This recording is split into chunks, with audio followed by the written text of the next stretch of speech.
In today's video, I'm going to teach you how to use Google Authenticator on desktop without a phone. Security trade-offs. First, a quick reality check. There isn't an official Google Authenticator app for Windows or Mac OS. The real app only runs on Android and iOS. What you can use on a computer are tools that generate the same type of 6-digit time-based one-time passwords, often called TOTP codes.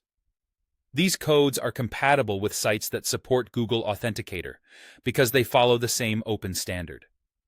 The strongest and most convenient desktop approach is to use a dedicated Authenticator app for your computer. A popular choice is Authy, which runs on Windows, Mac OS, and Linux. Install the desktop app, then import your existing two-factor secrets by scanning the QR codes shown by each service or by entering the setup keys they provide. Once added, the app will generate your 6-digit codes on your computer. This is a good fit if you want reliable desktop access without relying on a phone, and it also makes backup and recovery easier. Be sure to protect the app with a strong password, enable any available app lock options, and keep your operating system updated. If you prefer something quick and light, a browser extension can work well. An extension like Authenticator Desktop lives inside your browser and stores and generates codes right there. Install it from your browser's extension store, then add accounts by scanning the QR on your screen or entering the secret key manually. This is best if you only need codes while you're already in the browser and want a phone-free setup.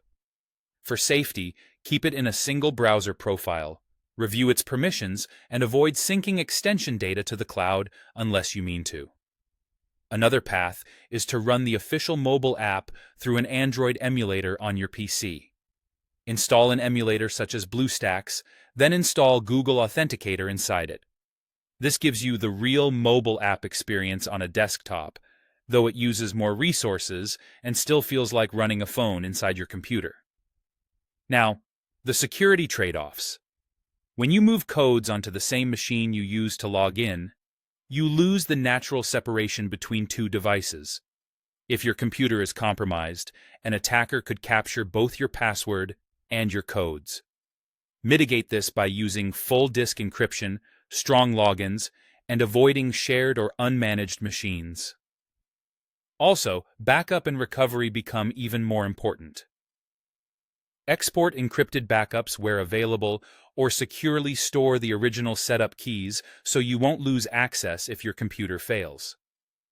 Choose the option that fits your workflow, set it up carefully, and keep your backups safe.